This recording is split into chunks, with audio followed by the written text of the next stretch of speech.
Welcome to Mystic Realms Recap.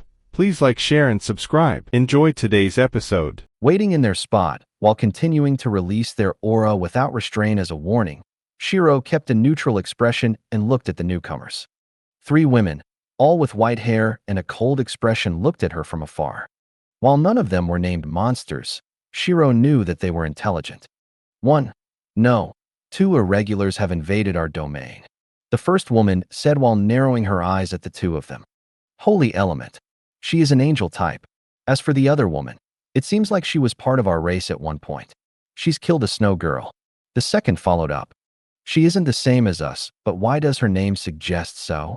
The third snow woman asked while tilting her head. You 3 are? Shiro called out to the 3 of them. You don't need to know of our identities, as we are not but one of many.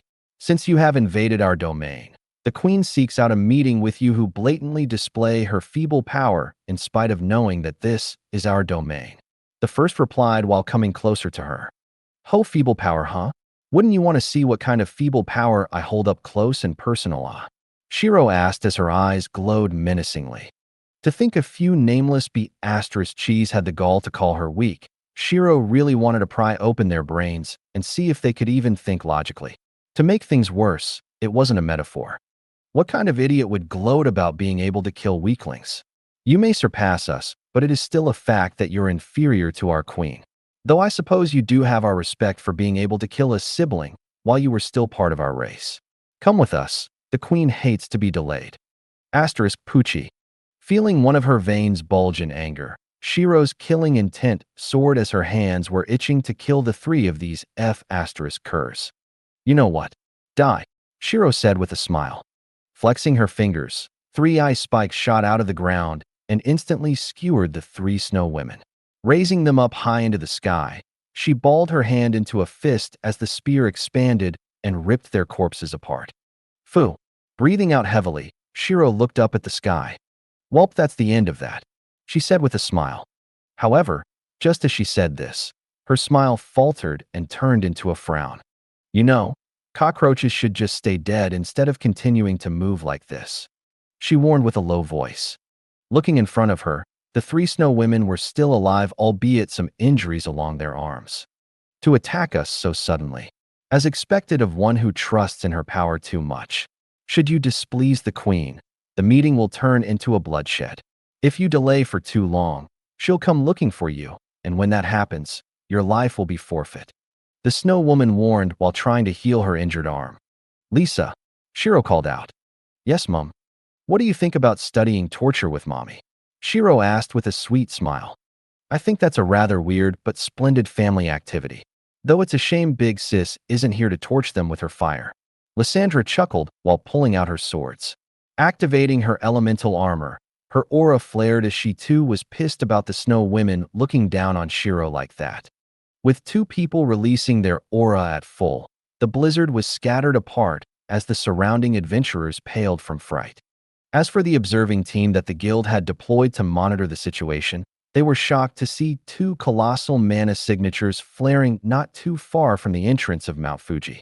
Realizing that this amount of mana was very resemblant of 2 dungeon bosses, they quickly sent a message to all surrounding adventurers and warned them of a chance of infighting between the monsters. ####. Ignoring the commotion that was happening around them, Shiro looked at the 3 snow women in front of her. She wasn't here to be discreet from the beginning, so it doesn't matter who comes. Of course, she wasn't arrogant enough to fight the queen since she sounds like she's within the mid to high ranks of B class. A being like that wasn't something she could face against right now. However, having 2 monsters look down on her wasn't a good feeling either, so she'll eliminate the 3 of them this instant. The skill they used to dodge that last attack must have been an illusion-type skill, like my Fey illusions. However, it doesn't make them invulnerable. Let's give this spirit assistance skill a try while Lysandra takes them on.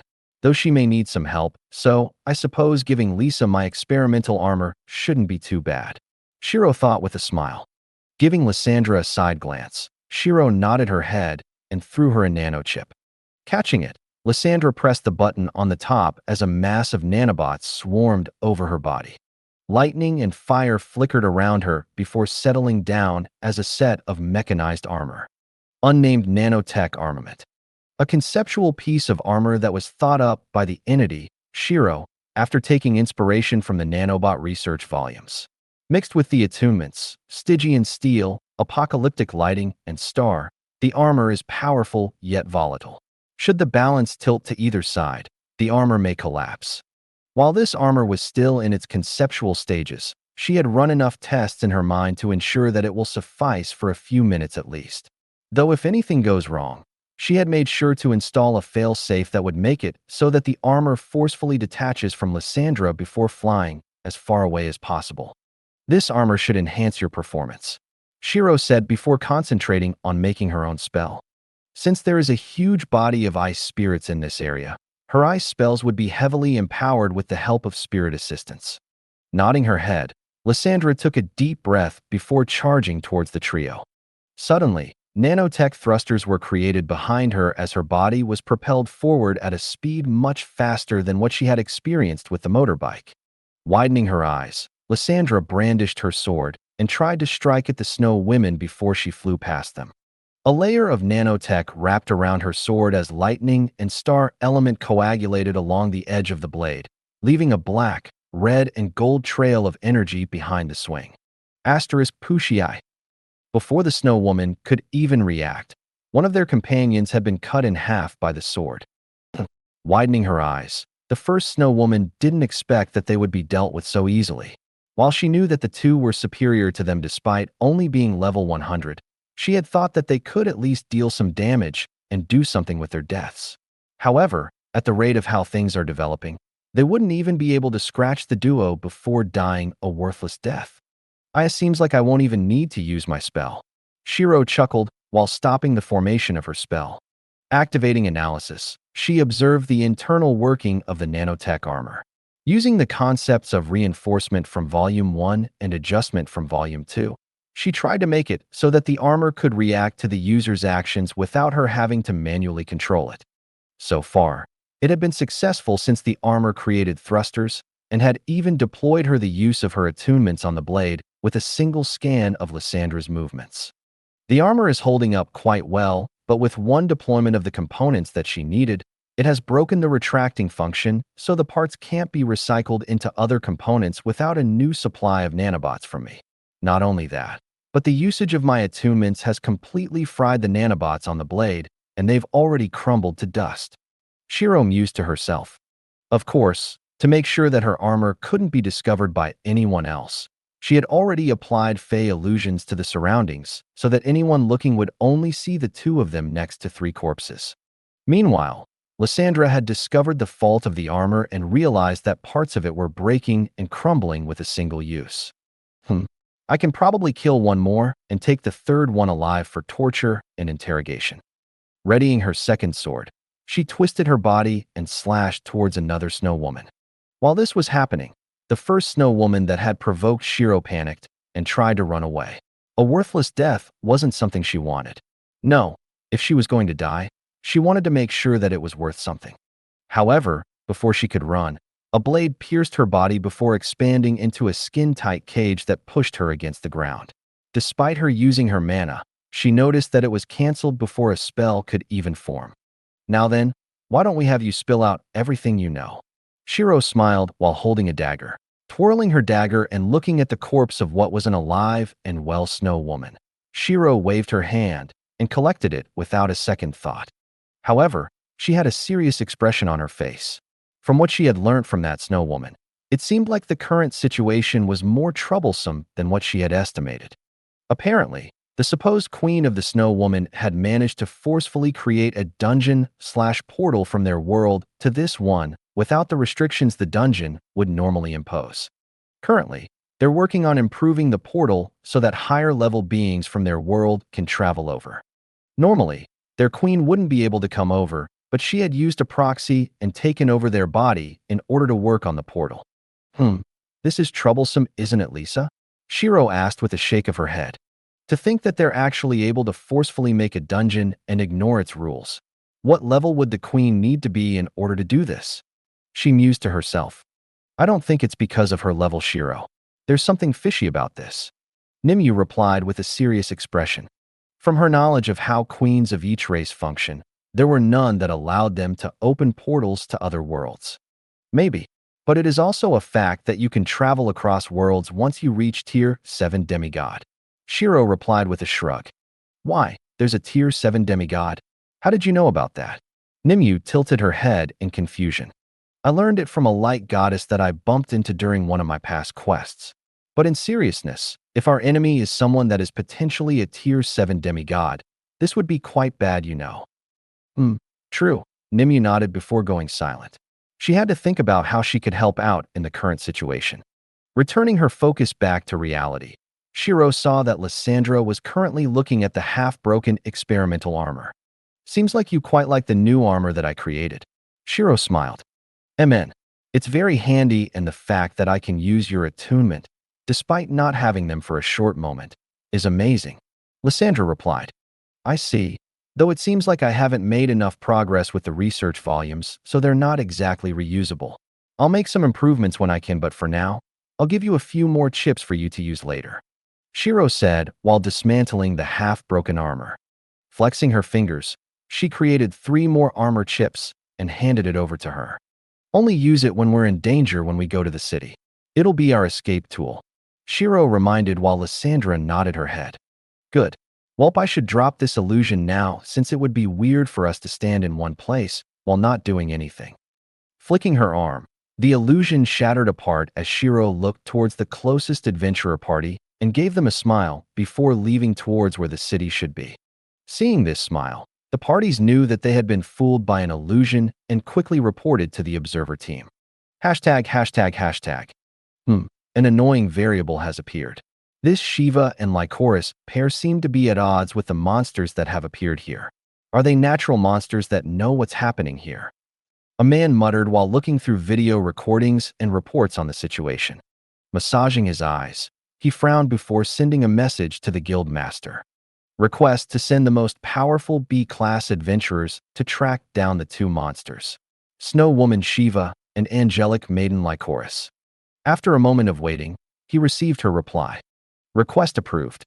Smiling slightly, he sent a message to the highest level B-ranked adventurers and had them go to Mount Fuji. ####. Continuing her walk to the city, there had been a few snow women that tried to force her to come with them, but Shiro killed them without hesitation due to their attitudes. We should be near the entrance now, though I'm not sure we're allowed entrance since we've killed quite a few snow women. Shiro said with a smile. I'm sure it'll be fine. After all, it's not as if you've delayed the visit now, have you? You just took care of a few trash along the way. Lysandra chuckled. Crouching down, Shiro pressed her fingers against the ground and tried to sense where the entrance was. Due to her high natural affinity to ice-related elements, she could see the entire area that was covered with snow in full detail. Following the instructions that she had so politely inquired from the Snow Woman, Shiro soon found the entrance to the city. Located in a hidden cave within Mount Fuji, they had essentially hollowed out the mountain for their city. Standing back up, Shiro patted her skirt and made her way to the entrance with Lysandra following not too far behind. While this was happening, all of the low-level B-ranked adventurers had left the mountain range due to the emergency announcement of 2 boss-type monsters appearing in the area. All that remained were those higher than level 130. Of course, Shiro wouldn't know of such a thing. All she knew right now was that the average level of snow women in the city was around 120 to 140, while the average level of adventurers that have appeared in the mountain range was 110. Upon arriving at the entrance, Shiro immediately detected a few hostile glares from what seemed to be gatekeepers. However, she couldn't see them, and all she could see was just a normal stone wall. What? No welcome party. That's rather rude to a guest that was invited by your queen. Shiro chuckled while activating her skill, Analysis. Peering past the stone wall, she could see 4 powerful mana signatures that seemed to suggest that they were around level 125. There are no welcome parties since you've killed them all, have you not? One of the snow women sneered. Well, when you greet with sh*t, you receive sh*t no. Shiro retorted. Anyways, if you delay this, would your queen be displeased about the lateness of my arrival? Open the entrance. The snow woman clicked her tongue. Suddenly, The wall dissolved into a layer of snow as Shiro could see 4 snow women with spells ready so that they can attack her should she show hostile intent. Calm down. I'm not dumb enough to attack in your city. Shiro smiled and walked towards them. However, just as she was around 3 meters from them, her mana flared as an array of ice weapons surrounded the 4 in an instant. Or am I? She grinned. Feeling her hostility and killing intent up close, the 4 realized that they couldn't move their bodies at all from fright. Silence reigned the area for a short moment before it dissolved into thin air. I'm kidding, you're lucky I'm in a good mood right now. Shiro waved her hand before proceeding into the city. Watching the 2 enter the city, the 4 fell back onto the floor and panted in fear. Send a message to everyone in the city. If you can, don't even approach her. The first shouted out while trying to get back onto her feet. #####. Walking through the city, Shiro saw that there was a lack of infrastructure other than a few houses and some places for the snow woman to practice their skills and consume more mana to level up. There were floating orbs of light that kept the city bright despite it being inside a mountain.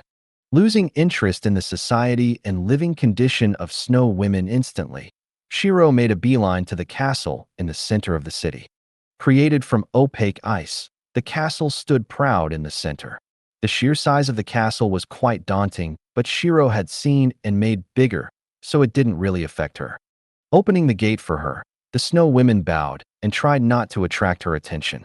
As she continued through the hallway, she soon arrived at the main hall. Sitting on a throne of ice, a mature and beautiful woman with ice-white hair had a soft smile on her face while looking at Shiro.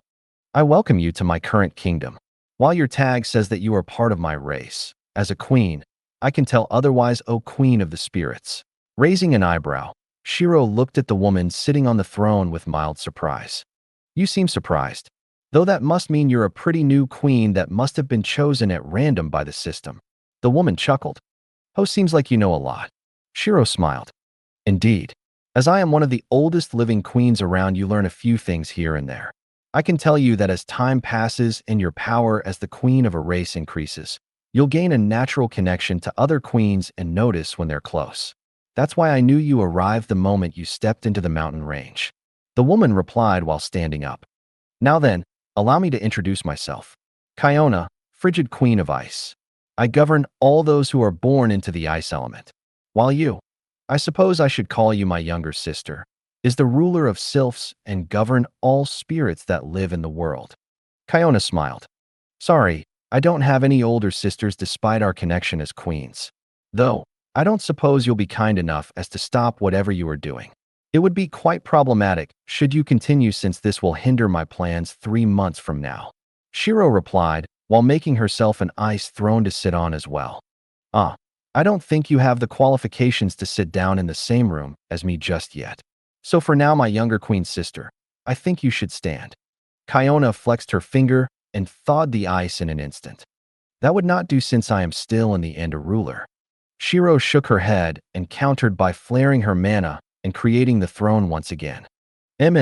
Well, I must say, if anything, you are quite rude, O younger sister. As the big sister, I may need to discipline you. No need, for you are not my sister. Though how about we cut the bullshit tea? I'm not here to have fun and games with you. Shiro cut the act short, since from what she could tell, this woman was going to be annoying to deal with if she kept dodging the main subject. How rude. No respect at all to your elders. I say, between you and the annoying dragon *tch of a queen, I wonder who's brasher. Despite knowing that you're only level 100 and I am capable of crossing worlds, you still enter here without restraint.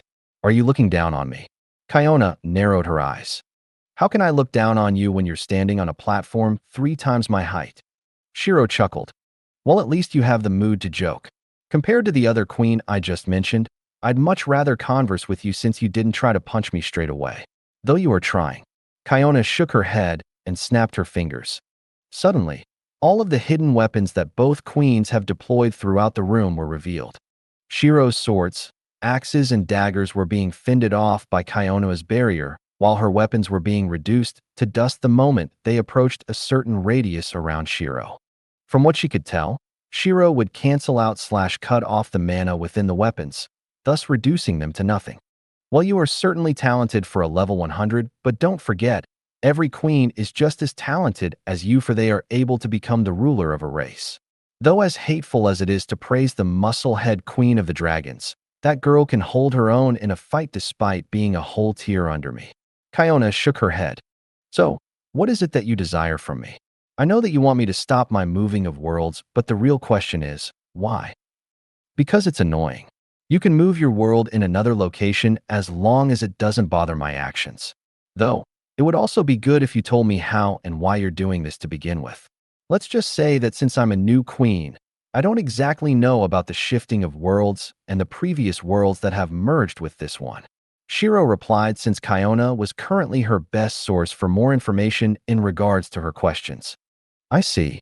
I suppose I will do you one favor of giving you some information, as you're the first queen I've seen to have entered this world. Currently, this world shall be the main hub that houses all living creatures from all worlds spread apart. Soon shall come an age of gods and demons. Humans who are given an advantage to grow during this time must cherish the safe haven they've been granted and level up should they wish to survive the coming age of gods. So far, the only queens that have touched upon this land are you and me. Soon to follow are the Queen of Fire and Dragons, as the difficulty of this world will increase. Kiona said while sitting down on her throne. For now, O youngest sister of mine, focus on increasing your strength and solidifying your hold over your race. A ruler's powers are also dependent on their retainers, as one cannot face the world alone. Even if you can, it will be a lonely place at the top, and that loneliness may be the blade that ends your life. As for my current housing of this mountain, worry not, for I shall leave in 2 months' time.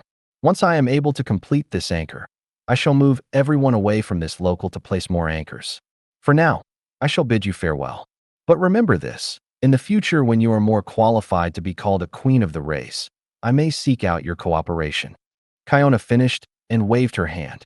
In an instant, a crushing pressure swept over Shiro and Lysandra as they were instantly forced into combat mode in fear of danger.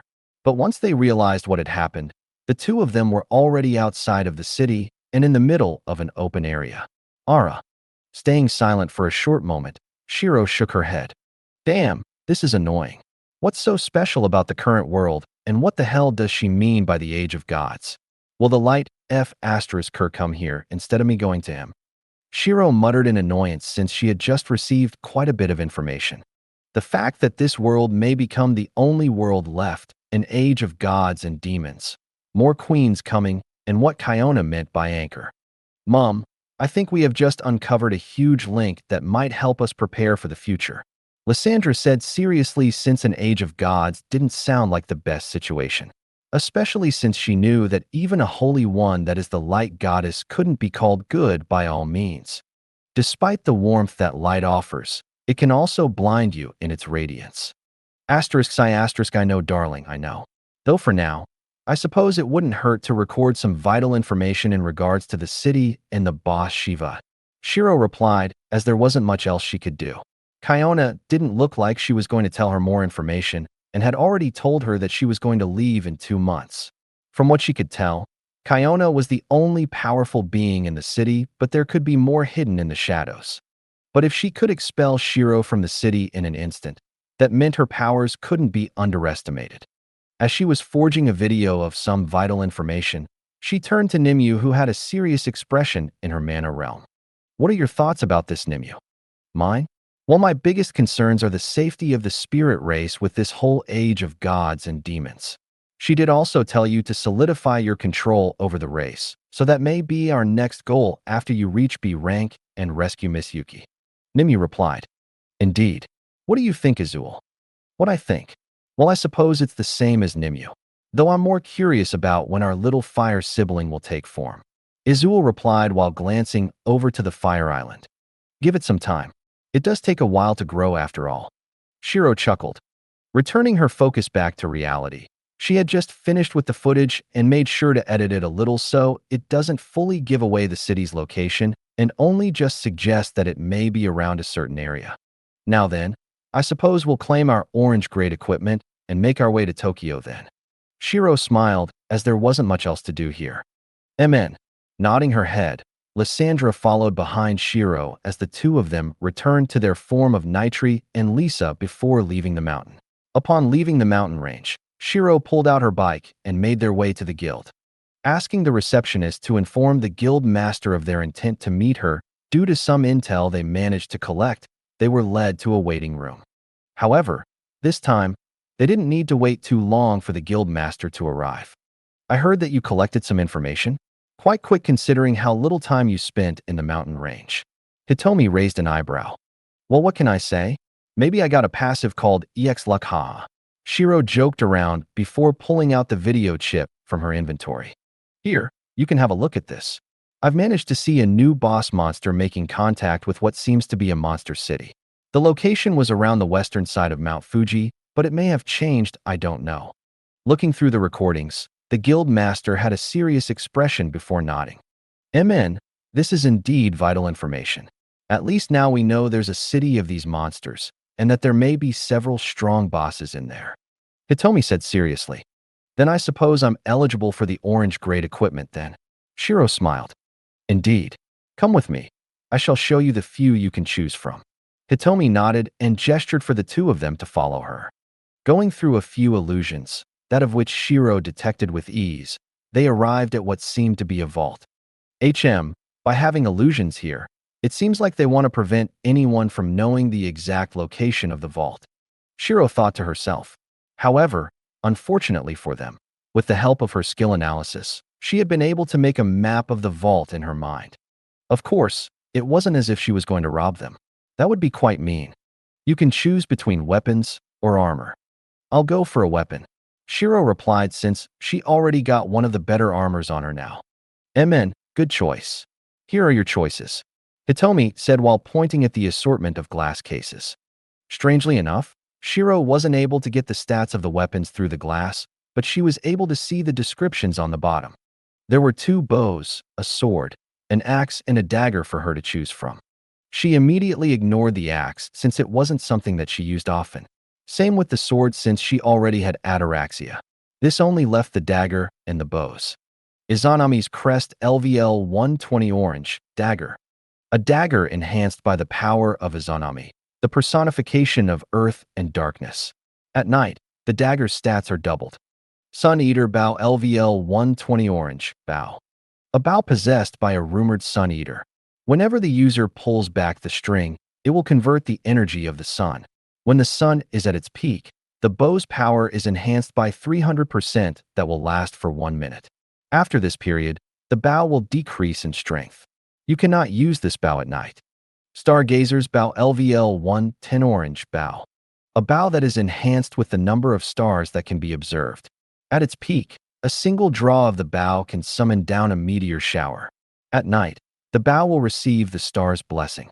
Raising an eyebrow, her thoughts immediately homed in on the Stargazer's bow. For one, due to her cosmic ice, her spells will open up a galaxy filled with stars. She wasn't sure if this would synergize, but it is definitely an interesting bow. There was also the Sun Eater bow and the Izanami's crest, which were also quite interesting in Shiro's opinion. The fact that the dagger had a goddess's name made it quite a rare weapon. I think I'll go for the Stargazer's bow. Shiro said since she can see stars regardless of the time of day. Oh, you don't want the dagger or the Sun Eater bow? Hitomi raised her eyes in surprise since the Stargazer's bow was the weaker one of the bunch in her opinion. At higher levels, one can fire an array of attacks, so the skill where it will fire a meteor shower was quite weak. No, since I'm a mage. I fight from longer distances after all. Shiro shrugged. Bullsh asterisk T. You think I'm blind? I saw what you did in the test. Hitomi retorted in her mind, but made no changes to her expression on the outside. Well, if that's what you want. She nodded and opened the glass container for the Stargazer's bow. Handing it over to Shiro, they led her out of the vault. Now then, I suppose we should go to an empty lot and give this bow a try, no? Shiro said with a smile while leaving the guild with Lysandra. I'm quite curious about what it can do as well. Lysandra nodded since she knew of Shiro's spell that opened up a sky filled with stars regardless of time. Bringing out her bike, Shiro started to drive towards Tokyo while looking for an empty space. This seems good, Shiro muttered while looking at the surroundings. They were currently surrounded by an empty plain of grass. There were craters here and there, but grass had regrown, making it look like a giant had just punched the ground. Seems like this place had been used as a testing ground of sorts for other people, Lysandra said while looking at the craters. Well, that's good for us then, since it means I can try out this bow. Shiro shrugged. Pulling out the bow, she examined the construction in more detail. The body of the bow was colored gold and brown with highlights of blue scattered around the edges. The string itself looked like it was crafted from stars as it glistened in the sunlight. Since the bow was level 110, it meant that Shiro couldn't use it. However, it was nothing a nanotech growth infuser couldn't resolve. Installing the infuser onto the bow, she lowered the level down to 100. Now then, I need some preparation, Shiro said while looking at the sky. Closing her eyes for a short moment, she raised her hand before swiping it down. Asterisk, boom. A rip opened up in the sky as a galaxy could be seen. What was a sunny day became shrouded in a blizzard. Her white hair fluttered in the wind while her hands reached out for the string. Mana erupted from her body the moment her hand touched the string. Pulling the string back, the starlight above them shot down and coagulated into an arrow. Phew, that's quite a bit of power, Shiro muttered since it was getting harder and harder to pull the string back. Taking a deep breath, she enhanced her body with mana and pulled back the strings fully. Letting go of the strings, she watched as the arrow shot into the air, leaving behind a train of light. The stars that were within the galaxy that she summoned glistened with light, as Shiro could tell that the arrow seemed to be increasing in strength and speed. Continuing to fly through the air, the arrow started to split into several parts, which then also split apart. Soon, the air was filled with arrows that simultaneously combust into flames. Asterisk, boom, boom, boom, boom, boom, boom. Watching the destruction that rained upon the green plain, Shiro couldn't help but whistle in admiration. This would be quite good in a team fight, huh? Shiro chuckled. That's only if we don't hit the teammates first. Lysandra smiled. True, but it can serve as a good opening act, no? Storing the bow away, they left the area quickly before anyone realized that she had just destroyed the surroundings. You know, you should really repair that first, right? Don't you have a forest attunement? Lysandra raised her brows. Oh. Stopping the bike, Shiro reversed slowly before flicking her wrist. The ground started to shake as dirt and would fill the craters that she had created. What was a destroyed plain was now a small forest. There, that should do it, Shiro said while making sure that there weren't any more craters. Amen, now we can make our way to Tokyo. Mom, you should really think about the consequences of your skills, you know. Lysandra smiled wearily. Hi, Shiro replied while driving her bike. Their next stop was Tokyo, and if she was to increase their speed a little, they should arrive by the next day. Buckle up, Shiro warned. Without waiting for her reply, she left the area with a burst of speed. Looking at the map, Shiro saw that they weren't too far from the city of Tokyo. Let's see. I should find out where the main headquarters of the Rising Sun is first, Shiro muttered, as that was their main reason for coming to Tokyo. Finding out where the headquarters is located, Shiro then searched up the average level of the city. With their appearance and low level, it would be quite awkward if some peak B-class individual with a big backing fell in love at first sight and tried to get them forcefully. The average level is indeed 200. That's going to be a little troublesome now, isn't it? She furrowed her brows while flicking her wrist. Activating her disguise skill, both Shiro and Lysandra's appearance was changed to that of a rather common face shape. There, that should do it. Shiro smiled. With this, she could enter the city without worry since no peak level 200 would be willing to kidnap an average woman now, would they? Entering the city, Shiro was a little overwhelmed at how packed the city was. Filled with tall skyscrapers and connecting bridges between buildings, the entire city of Tokyo was a sight to behold. Well, damn, it's completely different to New York, huh? MN indeed. Lysandra nodded since she didn't expect the infrastructure to be so advanced. Hopping off their bike, they entered the city and made their way towards the headquarters. Located in the center of Tokyo, it was quite hard to miss the building. The top of it couldn't be seen unless one was far away. Half of the tower was crafted from smooth sheets of metal that made it seem like the arm of a mech, while the other half had towers protruding from the side that connected into what seemed to be a hangar of sorts. From what they could see from outside the building, Mounts of different species could be seen flying in and out, ranging from flying manta rays to giant falcons. There were a few mounts that were especially eye-catching since they were adorned with golden armor and had lustrous carriages attached to their body. Shiro could even see a few dragons resting in the docking bay as their giant bodies swayed gently with every breath they took. Well, damn. Say, do you think they breed dragons for their meat here? It would be good to get some stat increases. Shiro whispered over to Lysandra. I hope so. I still remember when we ate some wyvern meat back when we first met. Lysandra replied while trying to stop herself from drooling since that meat was truly delicious. Indeed. Ah crap, we're getting off track. Let's go see if I can meet my cousin, I guess. Shiro shook her head and entered the main hall of the building. Inside the main hall, Shiro noticed that it reminded her quite a lot of an airport with huge monitors of information scattered around, and despite the sheer amount of people present in the hall, it didn't look full at all. Let's see, where's the reception? Shiro muttered while trying to look around. With so many small shops and counters around the place, each with their own queues, it was rather hard to find the main one. While she could just look for the one in the center as a start, there were unfortunately no counters for her to queue up in. Excuse me? Shiro called out to a passerby. Yes? Hello. A man turned around in confusion. Do you happen to know where the reception is? Shiro asked. All right, are you new? The reception is actually on the second floor. The first floor is for everyone to rent shops and exchange items. You see the giant elevator in the middle? Go up that, and you should see the reception straight away. The man replied with a smile. I see. Thank you very much. Have a nice day. You too. Following the man's instruction, Shiro went up the crowded elevator and arrived at the second floor with Lysandra. Asterisk whistle. Looking at the huge queue that almost extended all the way to the elevator despite how huge the room was, Shiro couldn't help but wonder what each of them required from the guild. Sighing softly, Shiro scratched her head for a moment before turning to Lysandra. Seems like we have to wait a while. Is there anything you want to do? She asked. Nah, let's just wait patiently for a while, Mom. Lysandra chuckled. Fine.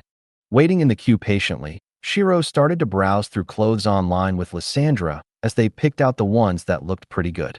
Shiro would then memorize the designs of each one so that she could use them for disguises later. In the end, Shiro had to queue up for around 1 hour and a half before it was her turn. How can I help? The receptionist asked with a smile. Despite her fatigue, she still made sure to keep a smile for the adventurers. I want to ask if there's a way to pass on a message to the guild leader, or perhaps ask for a meeting with her? Shiro asked. That's a bit difficult unless you're able to pass a few base requirements. There are thousands of people wanting to meet the faction master, so this was put in place so that only the important ones can go through to her personally. The receptionist replied with an apologetic smile. I see. Then what are the base requirements? Shiro asked. Those are if you're ranked elder or above in a faction, have an important message for her from a high-ranking staff of a large guild, or last but not least, have an item that may grant you a meeting from her directly. The receptionist explained. In that case, then can you pass a message on for me? Of course. But as to whether or not she is willing to meet you due to a message is something I can't guarantee. The receptionist smiled wearily. That's fine. Please tell her that the guest elder, Shiro, from Winter's Grays wants to organize a meeting with her to discuss a message from the guild leader. Here is her contact number if she's interested, Shiro said while handing her the phone number. Okay, I'll send her the message now. The receptionist nodded as she tapped away at her computer. Now, is there anything else? If not, please stand to the side while I attend to the next adventurer. No, that's all. Shiro shook her head. Stepping aside of the queue, she started to leave the guild with Lysandra. Do you want to go to a restaurant first before going to the auction house? Shiro asked with a smile. Sure, that sounds great. Lysandra nodded. ####. Sitting in front of her desk, while tapping away at her document, Keiko looked out of the window and over the city of Tokyo. She had long black hair that was swept to the side, black eyes, and delicate lips. Sighing softly, she leaned back while looking at the message laid out on the top of her desk. Seeing such a mild expression with her appearance would make one wonder if she really is the rumored hero that kills without mercy. It's been so long now. When will she even look for me? Keiko muttered with longing. Closing her eyes, She remembered Kuromi's valiant figure as she fought against a huge crowd of enemies. Despite their clear number advantage, weapons and levels, Kuromi had been able to handle them with ease and come out almost unscathed. Unfortunately, it had been so long since she last saw her after she left the family. Shaking her head, she decided to stop procrastinating and go back to work. Looking at the flashing sign at the corner of her computer, she clicked on it and read the message. Asterisk bang. Standing up in an instant, Keiko widened her eyes in excitement. Yes, she's here. God, that took ages. She cried out in happiness and quickly grabbed her coat. Pushing the door open with a resounding slam, Keiko dashed down to the reception in order to meet Kuromi. Upon reaching the reception, she walked over to the receptionist as a commotion rang out from the faction master suddenly showing herself. Where is she? The girl who just gave you the message. Keiko asked enthusiastically. She's gone out. I think she said something about going to a restaurant. I think they also mentioned going to the auction house. The receptionist replied in a mixture of shock and confusion.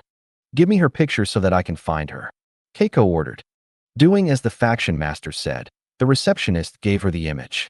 Seeing the picture, Keiko's figure instantly disappeared from the area. Flickering through the faction hall, she dashed into the city in order to find Shiro. Kuromi, wait for me. Finishing their meal at a restaurant, Shiro stretched her body slightly in satisfaction. The portions are a little small, but they tasted quite nice, didn't they? Shiro asked with a smile. Indeed. Though compared to what you made in the wild, I still like it over this. Lysandra replied. For the food that Shiro made in the wild, it felt more deserved. After a long day of training and tough battles, a good meal made it that much better. Oh, in that case, then maybe I should cook more. Though I'm not exactly the best cook around. Shiro mused to herself. If Lysandra liked her cooking, she might learn a few recipes so that she could cook for her. You don't have to trouble yourself. I'm satisfied with what you cook already. Lysandra waved her hand since she didn't want to force it on Shiro. It would feel selfish otherwise. What are you saying? You are my daughter, so obviously I'll go an extra mile for you. Anyways, let's go to the auction house now. Shiro grinned and patted Lysandra's head.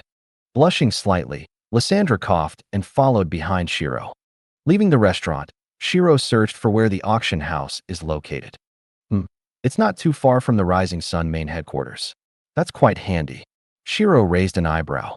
Making their way to the auction hall, they had no idea that Keiko was rushing across the city through every restaurant to find her. For those that didn't know the context of what had happened, they thought that someone pissed off the faction master, and she is now chasing them down to end them. Damn, where is she? Keiko thought to herself as she couldn't find the two that were shown in the picture. The only place left is the auction house. They did say that they were going to be visiting the auction house. She mused to herself before dashing towards the auction house. ####. Much like the Rising Sun headquarters, the sheer size of the auction house was one to behold. Inside the main hall, huge holograms and monitors displayed some of the best equipment on sale currently along with the scenes of live auctions. Looking at the prices attached to some of the items, Shiro couldn't help but feel a stabbing pain in her heart. Right now, she had almost 100 large silvers, around 500 normal silvers, and more than 6,000 bronze errands. However, compared to the huge numbers each of the participants were shouting out at the live auctions, her capital wasn't worth *T. Damn, why don't you seek out a few people to borrow cash from again? Nimue suggested with a laugh. ***, we can't borrow all the time. Until a fresh until a kind Samaritan appears, we will not be borrowing money at all. Shiro replied with a cough. You're lost then, I suppose. Nimue shrugged.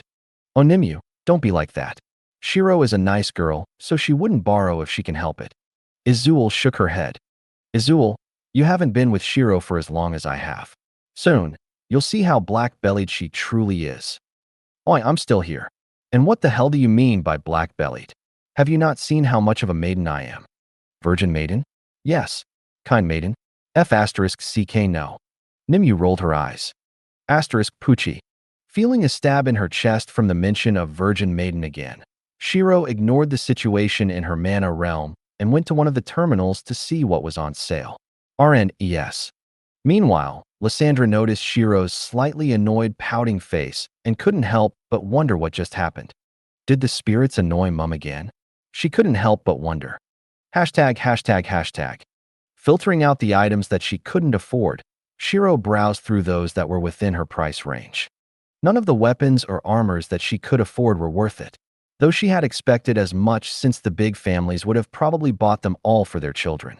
Since the equipment was a bust, she decided to look through the materials and medicine. Immediately after browsing for a little, she found some rebirth pills that capped out at an average of 20 to 30%. However, with Yin's blood at hand, she was able to enhance them. I'm at 38% right now. With the enhanced pilled, I only need to buy a few of them before going past 50%. But if I were to eat high-quality pills that were further enhanced by Yin's blood, I may be able to get more benefits. Shiro wondered to herself. It was a situation where she could either choose a sh*t ton of lizard meat that was seasoned with the best spices or eat premium dragon meat with the same seasonings. Obviously, dragon meat was the best, so she wanted to hold off on the low-grade pills.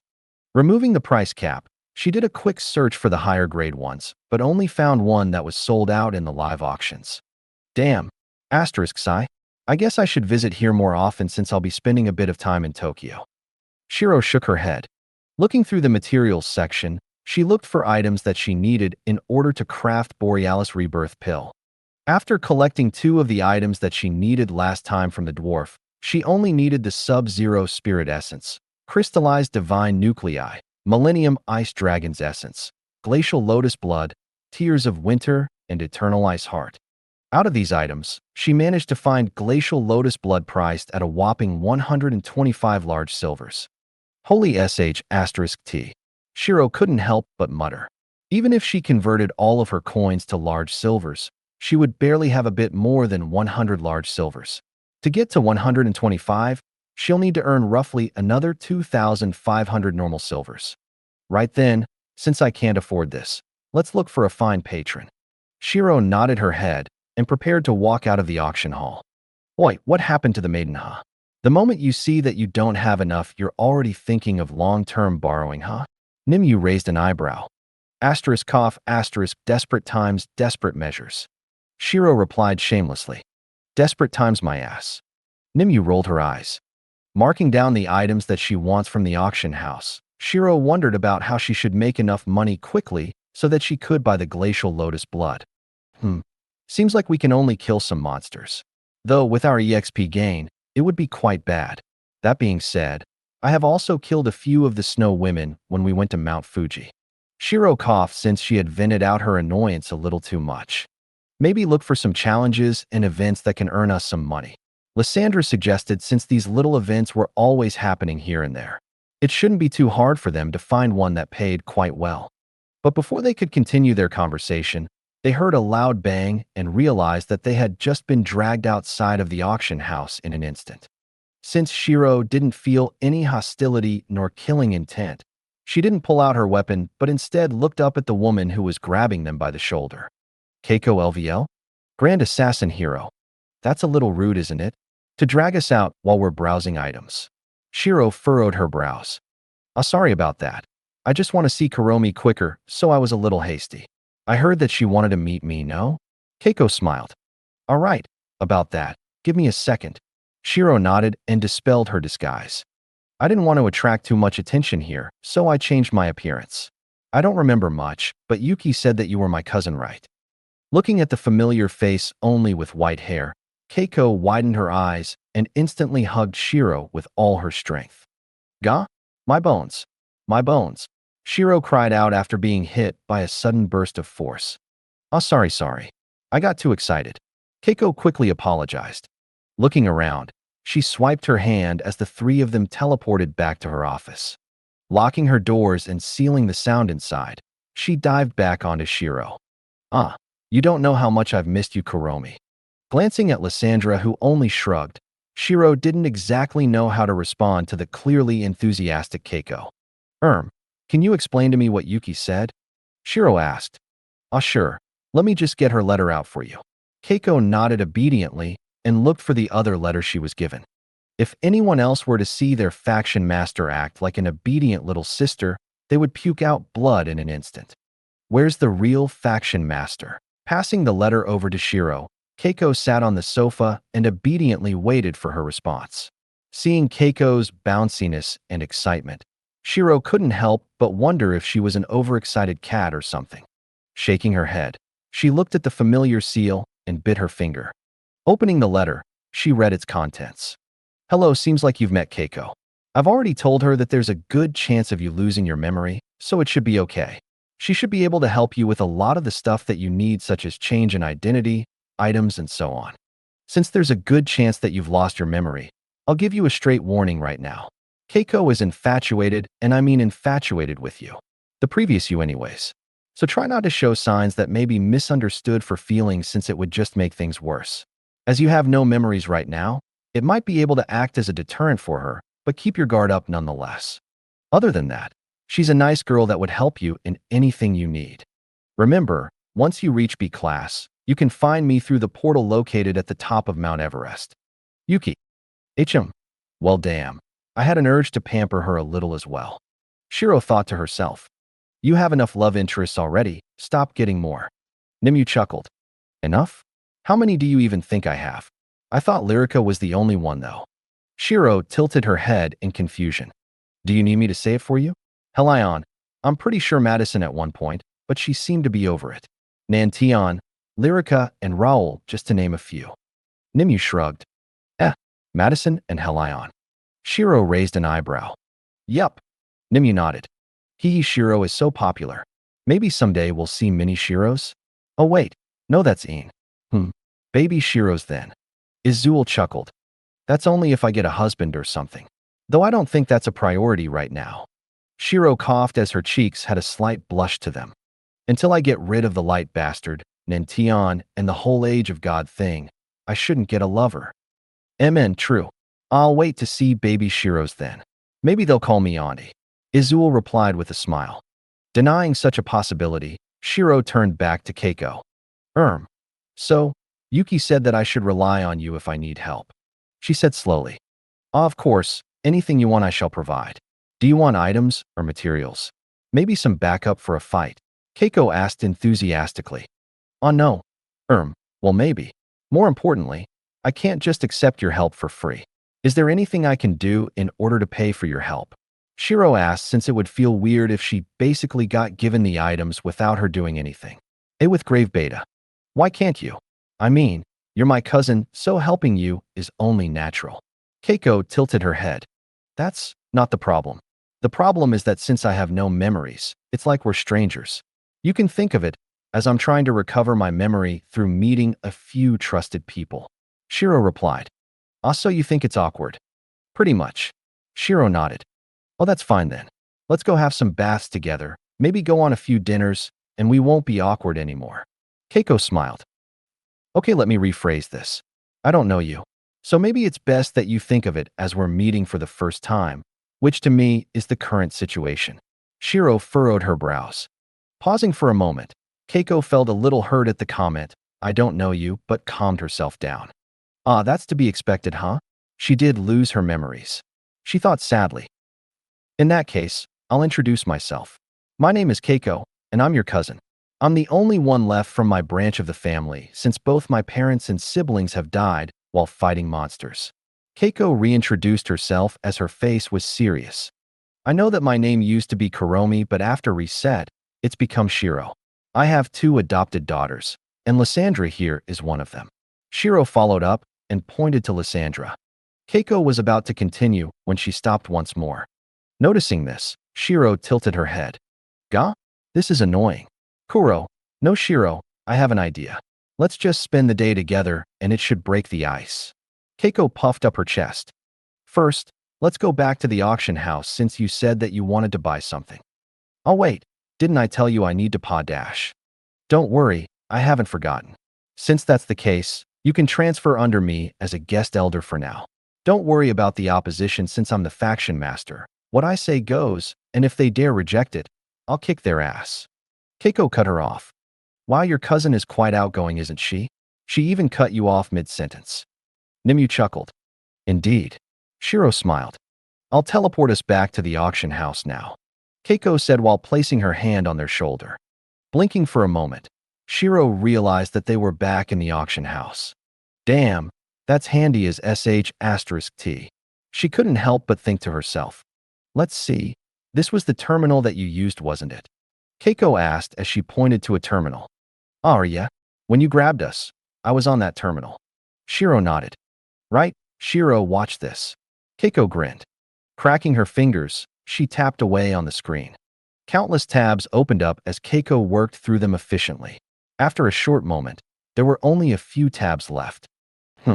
You were looking at rebirth pills and the glacial lotus blood the most.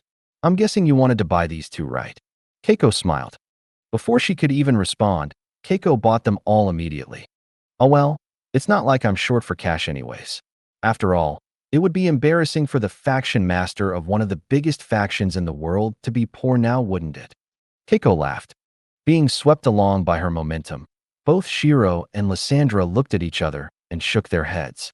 She's quite hyper, isn't she? Shiro chuckled. In that regard, she's quite similar to you. You're the same when you get excited. Lysandra smiled. I suppose so. ####. Collecting the rebirth pills and the lotus blood, Keiko threw them over to Shiro. Anything else? She asked with a smile. *Sigh. Keiko, I don't need the rebirth pills since they're low quality. Shiro replied while giving her the pills. Well, I'll just dump them in the faction treasury. Keiko shrugged. ****ping. Before she could continue, her phone rang with a notification as her smiling face turned into that of a frown. Take it. As the faction leader, it's only natural that you'll be busy. Don't worry, I'll be staying here for around 2 months. Shiro smiled and gestured for her to check her phone. Nodding her head, Keiko couldn't help but be reaffirmed that this is a different Kuromi than what she remembered. Right now, it was as if she was a warm elder sister looking after a little sister. Her memory will return, right? Keiko thought to herself, since Kuromi played an irreplaceable part in her life. If she couldn't remember any of that, it would just be cruel. Looking at the notification, Keiko clicked her tongue. Damn, she muttered. Is it serious? Shiro asked. Quite. Several shrines have been converted into a type of multi-layered spell that some of our staff couldn't dispel. Seems like they want me to have a look before doing anything serious. Keiko shook her head. Why don't I come with you? I might be able to help since I need to pay for this lotus after all. Shiro suggested. Thinking about it for a moment, Keiko nodded her head. Since Kuromi couldn't remember anything yet, it would be good for her to spend some more time together. Even if things stay this way, they can reforge that forgotten connection with time. All right, I'll teleport us there now since I still have a marker in that place. Keiko smiled. Holding onto the two of them, they disappeared from the area. Arriving on the scene, Shiro immediately activated her disguise so that people couldn't see her true face. Naturally, the same applied to Lysandra since once people saw her, someone would make a connection between them. As for Keiko, she walked over to the shrine with a serious expression. Give me a rundown of the situation, Keiko said while putting on her guild jacket that had the emblem printed on the back. Off faction master. The faction members cried out in excitement. You see, we've noticed some strange occurrences with these shrines not too long ago and tried to investigate. However, when we arrived, we couldn't detect anything, so we sent a few men to observe the situation, but we weren't able to enter. Just now, we detected some intense mana fluctuations and tried to find out the root cause. Let me guess, you found F***ck all and called me here when I'm busy. Keiko frowned as the member nodded hesitantly and retreated by a few steps. Before Keiko could do anything serious, Shiro placed her hand on Keiko's shoulder. After all, with the anger that Shiro detected, it might become a bit messy. Don't worry about it. We can spend more time together later. For now, let's go look at the problem.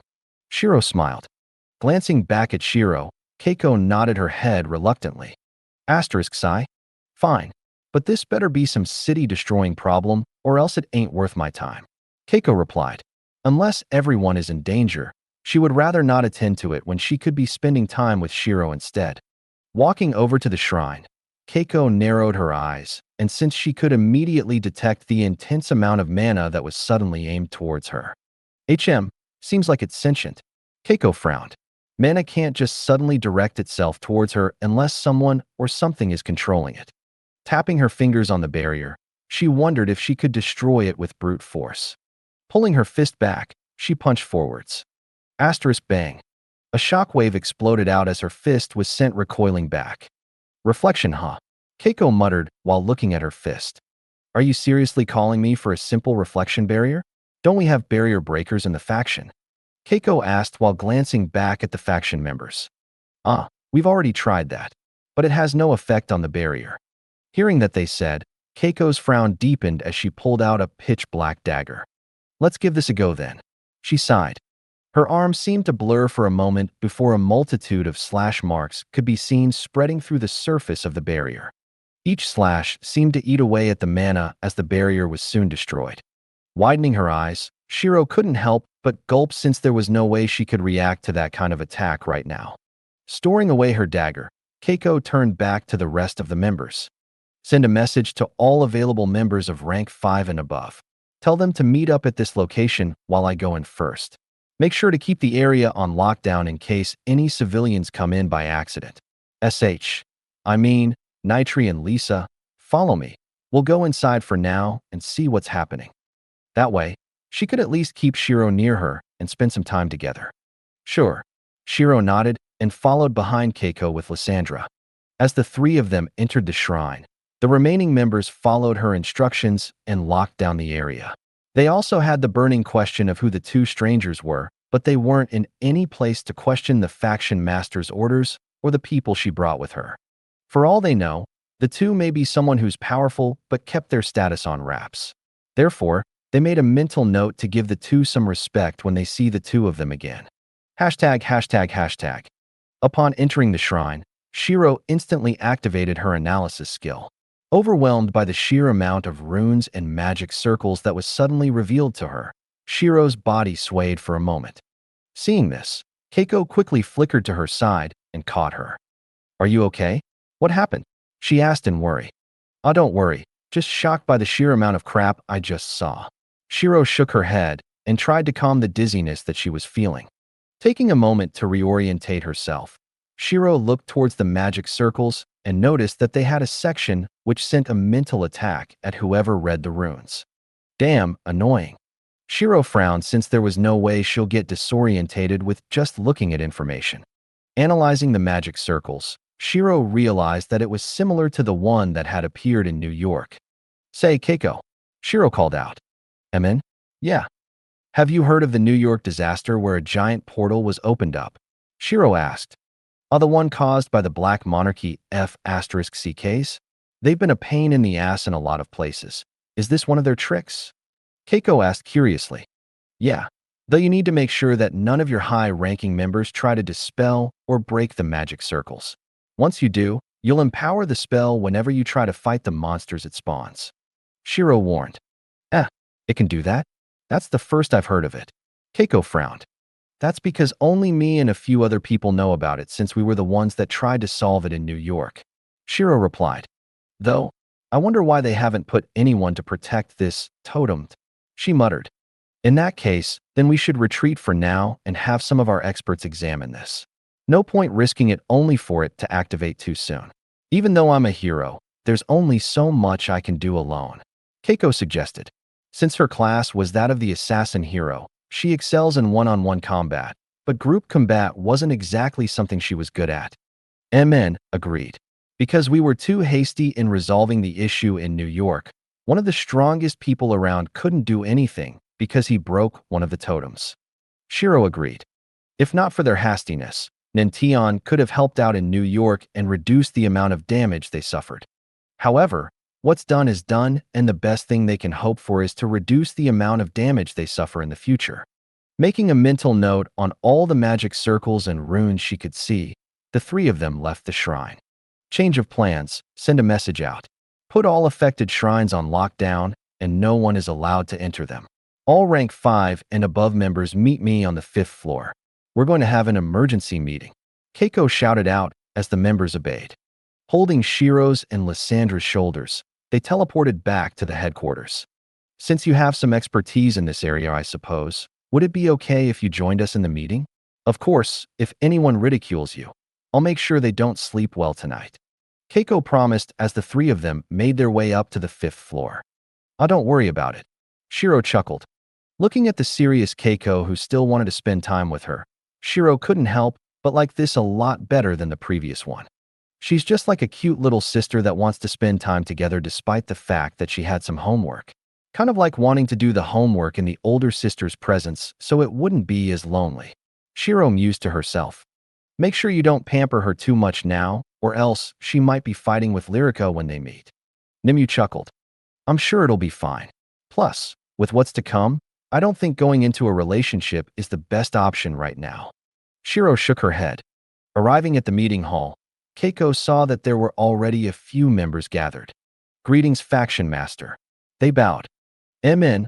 We'll wait for the others to come before starting the meeting. For now, let me introduce you to these two. They're my FA friends, so you need to treat them with the same respect as you do with me. I'm bringing them into the meeting since they experienced something similar and might be able to provide us with some useful information in regards to the situation. Keiko said as the high-ranking members nodded their heads. Waiting for a while longer, the meeting soon began as the members all gathered in the room. Now then, let's start. Tell me what each of you know right now. Keiko said seriously while sitting in her chair. Both Shiro and Lysandra stood beside her and looked at the members gathered in the room. From what Shiro could tell, they were a little cautious about her, but since Keiko was the one that brought her, they weren't too bothered. Me and my teams investigated most of the shrines that are located towards the northern area. Most of them are anchor points for a much bigger summoning circle. Worst part is that they're also constructed of tiny summoning circles, so when it's activated, an entire army could be brought into Tokyo at a moment's notice. As for what kind of monster is being spawned, we have no idea. One of the staff reported. Is that the same for everyone else? Keiko asked. There were a few staff members that nodded heads in agreement, but 3 people raised their hands. Speak. The spells that we discovered were a little different. We detected traces of what seems to be rare material that are found in special dungeons. These materials are very hard to extract as they evaporate upon leaving the dungeon barrier. However, they're being used as part of the magic circle. As to what kind of effect they have, we don't know yet since we haven't done any experiment similar to this. Nitri here has informed me that with the formations created by the Black Monarchy, should you be the one that breaks them, you cannot help out in the fight, as anything you do will empower the enemies instead of pushing them back. So for the sake of having reinforcements available, we'll need to get some of the lower level members and have them break the spell. Either that, or we can have just one person doing the job, that way we have more manpower on hand. Keiko furrowed her brows. Depending on what happens, there's a chance for the spell to be activated anyways, so we should try to get rid of as many of them as we can. One of the staff suggested. While the staff were discussing amongst themselves, Keiko stayed silent and had a serious expression. You thinking of something? Shiro whispered next to her ear. Amen. The main thing with Black Monarchy is that they never use the same thing twice. That's why they're so troublesome. We don't know how, but each time we've encountered them, they've always used different tactics/spells. I want to think that they might run out of ideas, but reality proves otherwise, so I'm just wondering about what kind of spell they made this time. Keiko replied with a shake of her head. In that case, then why don't we examine it? Maybe make a makeshift lab near the shrines and conduct research. Have some talented mages decipher all of the magic circles drawn onto the shrine. Shiro suggested. It's not that I haven't thought of it, but the more hints we show of us deciphering the magic circles, the higher chance of Black Monarchy pulling the rug from under us. So far, we're only doing the lockdown procedure as usual, so there's not much to be worried about since it's normal. What I am worried about is how many members of Black Monarchy are near us and who they are. If there are spies and the such, without knowing this, any movement we do is too risky. Keiko shook her head. In that case, then why don't you let me handle it? I'm pretty proficient in moving around undetected. Shiro chuckled. Really? I mean, you're a mage, aren't you? Keiko tilted her head. Indeed. But I'm a special kind of mage right now. My speciality is mixed martial arts. I can fight physically and magically. Assassination is also one of my talents right now. You know, it's not that I doubt you, but that's very hard if not impossible to accomplish. Fighters can't cast high-level spells, and mages can't move like fighters. Should either try to accomplish both, they'll just become half-assed and become a waste. There have been people older in age that succeeded despite the odds, so it's not entirely impossible. Keiko shook her head. Well, perhaps a demonstration would be good. Shiro smiled. Oh, what kind? Keiko raised her eyebrow in curiosity. She wanted to know what her current cousin could do. Give me something to take from the bodies of everyone in this room. I'll do it without being discovered. Shiro suggested. Sure. In that case, then take their ID badge pinned on their shirts. Keiko smiled jokingly. In that case, then give me a moment. Shiro grinned. Flexing her finger, Nanobot started to materialize and formed itself into a bracelet on her wrist. Suppressing any further mana fluctuations through absorbing them, Shiro activated her Fey illusion skill without anyone realizing except for Keiko. Yes. Since Keiko was in close proximity, she could naturally detect the fluctuation but was confused as to why it was gone so suddenly. Strange, could it be Shiro's skill? She wondered to herself. With her illusion double standing next to Keiko, Shiro's real body walked through the room while activating all of her stealth skills along with a second bracelet that had all of the current compatible stealth skills on the skill chip. Stacking all of her stealth skills together, it would be hard to detect her even without the illusion. However, there was one problem, and that is should she come into contact with the targets, they'll notice her touch and immediately detect her. But there was a way for her to bypass this. Her nanobots after upgrading were able to form without being in direct contact with her. All she had to do was attach some nanobots to the ID badges and have it duplicate the badge. At the same time, the real one will be removed and placed in her hands.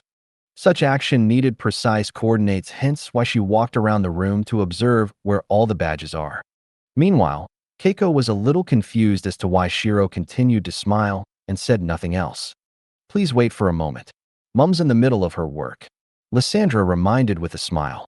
Nodding her head, Keiko waited patiently while the rest of the people in the meeting room discussed potential strategies. After a short few minutes, Shiro's double moved and leaned down to Keiko's ear. I'm done. Look at my hand, she whispered. Glancing down, Keiko was shocked to see that Shiro had all of the ID badges in her hands. Looking back up, she realized that no one had noticed. Damn, I'm starting to think that you might make a better assassin hero than me. Keiko replied with a chuckle. Not quite. My kill potential isn't as lethal as yours. Shiro replied. In that case, then would it be okay for me to trouble you with this task, cousin?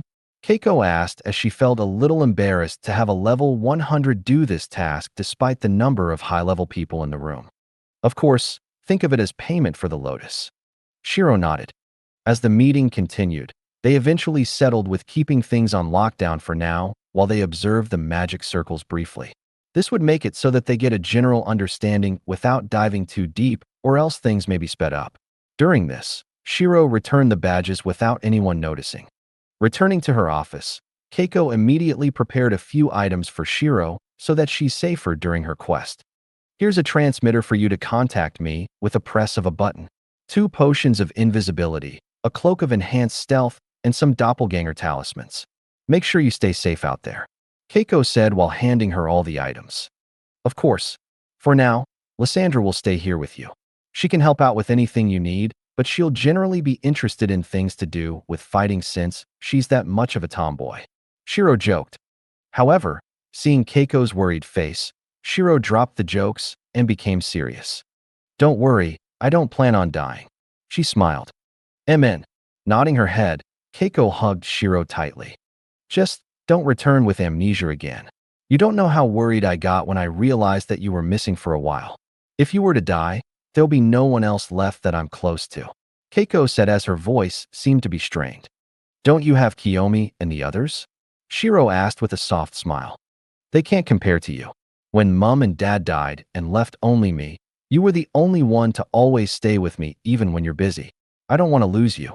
Despite me being a so-called hero, I wish I was a healer or paladin instead. That way I can at least have the power to protect you instead of just being good at killing and running away, Keiko replied. Seeing this, Shiro didn't know what to say and could only pat her head slowly. Despite having a class that millions would kill to obtain, the girl in front of her had actually wanted to be a healer or paladin so that she could keep her close ones safe. I'm sorry, Shiro thought sadly since Kuromi was no longer here in person. All that remained was the fragment of a ghost, and that's the sad truth. Life is unfair. After calming down, Keiko bid Shiro farewell for now. Watching Shiro disappear from the room, Keiko instantly realized that she had used a dimension-type skill. Damn, with her skill set, are you sure she's a mage? Keiko asked with a raised eyebrow since she hadn't seen Shiro use a magic spell yet. Yes, she is, though I think she leans more towards the physical side of things. Lysandra replied with a shrug. In that case, then since you're a physical class, do you lean more towards the magical side of things then? Asterisk cough asterisk not exactly. Mum's just a little unconventional. I'm just a fighter-based person with a few skills to buff myself and the people around me. Lysandra replied with a slight smile. Ah, I see. Also, your mum said that you're interested in things to do with fighting. I can show you to our training room, and you can have some spars with our members. But first, we need to figure out what you call me. Since you're my cousin's daughter, do you call me auntie or something else? Keiko wondered. Well, whatever. Just call me Ani anyways. Keiko smiled. All right, Ani. Lysandra nodded her head. Anyways, come with me. I'll show you the way to the training rooms. Keiko stood up and led Lysandra out of the room. While this was happening, Shiro was dashing through the city while flickering in and out of her rift. Her task was to decipher the magic circles and report what she could see from them. There was the option of capturing everything she could see, but they don't know if any spies had made it into the meeting since at this point, everyone is a potential spy. Vaulting over the gates with ease, Shiro landed softly inside the shrine. Activating her analysis skill, she started to examine what kind of spells were being prepared. Scanning through each of the magic circles, Shiro couldn't help but raise her eyebrows. Should the spell be broken or activated, it'll drain power from everyone within a 200-meter radius in order to A. Repair the spell, or B. Further empower the spell. For those that are closer than 100 meters, they'll also be marked down as the ones who broke the spell, so anything they do would in fact help the enemy. Shiro thought to herself with a frown. Damn. If we were to call for an evacuation, the enemy will immediately realize that the spell's been deciphered. Are you able to set out a drone or something at each of the shrines before calling for an evacuation? That way, you can at least try to minimize the affected targets. Even if they activate it sooner, you can still just have the drones break the spells. Nimue suggested. It's not that simple, unfortunately. With how many spell circles are in just one shrine, it's not something a drone can cancel out. Only if I'm on the scene will it be possible. However, even if I was to use everything I can to get around, I'll only cancel around 2 to 3 shrines at best. That's not even including the fact that the spell will drain the people around it in order to repair itself. Shiro shook her head. What should we do then? Nothing. As annoying as it is, we can't do anything just yet. I'll go to the other shrines and see if I can find any differences. Shiro replied. Stretching her body for a moment, Shiro left the area and made her way to the next shrine. For the next 2 days, things were quite tense as more people became curious about the lockdown. Keiko had asked the staff to stay on hold for now until she figures out the best plan of action. During this time, Shiro had reported all of her findings to Keiko, which only brought her a second wave of headaches since this was serious. Even if she wants to trust her subordinates, a part of her knows that they may be spies, and they should be careful.